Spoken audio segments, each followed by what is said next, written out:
Бажы тосмолорунун алынып салынышы албетте чоң окуя, албетте биринчи кезекте экономикалык маселелер чечилет. Бирок андан дагы кем эмес, бул биримдиктин алкагында чечиле турган социалдык маселелер. Анткени Кыргызстан өнүгүп келаткан өлкөлөр жумушка жарамдуу калктын баардыгын иш менен камсыз кыла албагандан кийин эмгек миграциясынын чоң толкунуна туш болот. Кыргызстандан башталган андай толкун Россияга чейин жеткени белгилүү. Бул өлкөдө биздин 100 миңдеген жарандар эмгек мигранттары болуп саналат. Алар ар кандай кыйынчылыктарды, тоскоолдуктарды башынан кечирип жатканы айтылып эле жүрөт. Ошондуктан биздин бир талай жарандар Россиянын атуулдугун алууга аргасыз болушкан. Евразия экономикалык биримдигине толук киргенден кийин бул окуя мигранттардын тагдырына кандай таасир этет? Жоопту Бурулай Пусурманкулова издеген. Темир жол бекетинен жумасына 2 рет Москвага поезд кетет. Андан тышкары Новосибирск, Екатеринбург каттамдары да бар. Ар бир жолкуда 500гө жакын жүргүнчү түшүп, басымдуусу иш издегендер. Эмгек мигранттар Кыргызстандын Евразия экономикалык бирликке кирүүсүн жакшылыктын нишаны катары кабыл алышууда. Мурун бардыгы кыйын эле айырда. Азыр бекер болуп калды дейт. Орустун кандай жараны кандай болсо ошондой кылып калат экенбиз бензин. Поезддин жетекчиси Айгүл Асанбаева жыл башынан бери мигранттарга кыйын эле болгонун айтат. Орусия мигранттарга карата чараларын катаалдантканынан көпчүлүк кете албай, айрымдары чек арадан бери Кыргызстанга кайтып келишчү. 3 кварталда только мигранттар жүрөт. Жай кызын эле майдын аягынан баштап, сентябрдын 15-ине чейин буяка келип көлгө түшкөндөр көбүнчөсүндө. Эми биздин деле эмелер, биздин деле жарандар келип чөт, баягылар тиякты иштеп жүрүшүп, бала бакырасына ата-энесине келгендер да бар арасында. Кыргызстандын ЭАЭПке толук кандуу мүчө болуп, бул боюнча документ күчүнө киргенден баштап абал башкача болот. Мындан ары уюм аймагындагы бир да мамлекетте кыргызстандык жумушчулар үчүн чектөө болбойт. Патент, тил боюнча сынак тапшыруу, саламаттыгы тууралуу маалымат талап кылынбайт. Тескерисинче, Евразия экономикалык аймагында бардык жарандар бирдей укукта иштеп, социалдык жана медициналык жактан камсыздалат.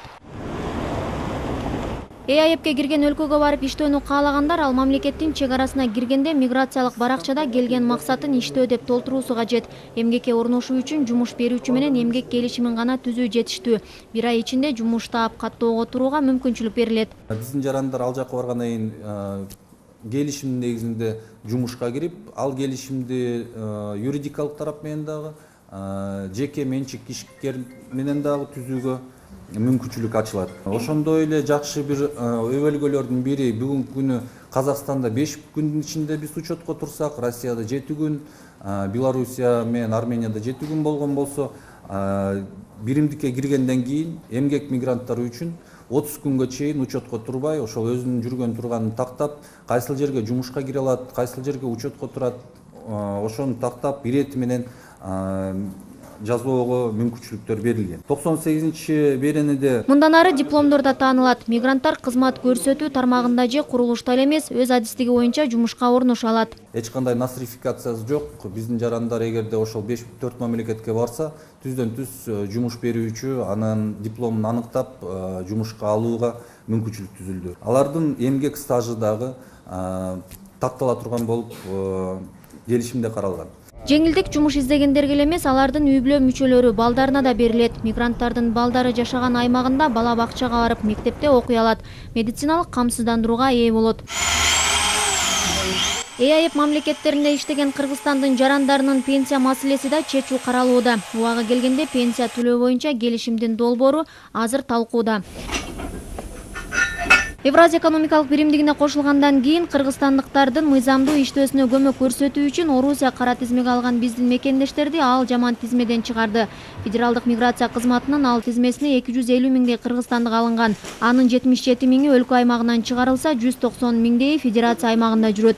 Өзгөчө кылмыш жасабаган жарандардын баарына кайрадан Москвага кирүүгө уруксат берилди. Эми мунун негизинде биз ойлоп атабыз, жакынкы арада мүмкүн ошол Россияга, Казакстанга барабыз деген биздин жаш өспүрүм адамдардын саны да көбөйүшү мүмкүн. Биздин божомол боюнча бул сан бир 50-60 миңдин тегерегинде Россияга да, Казакстанга да көбөйүшү мүмкүн.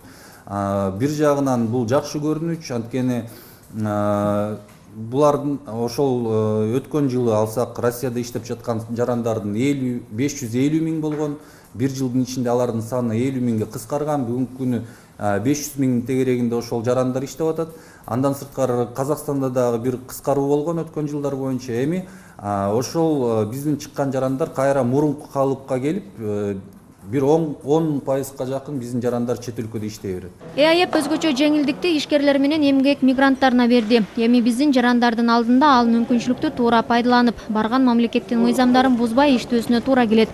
Антпесе кара тизмени эч ким жокко чыгарган жок. Мындан ары кара тизмеден чыгарууга жеңилдиктин кайра берилиши күмөн. Бурулай Пусурманкулова, Нуркамил Асанов, Коомдук 1 канал, Жума Кайрык.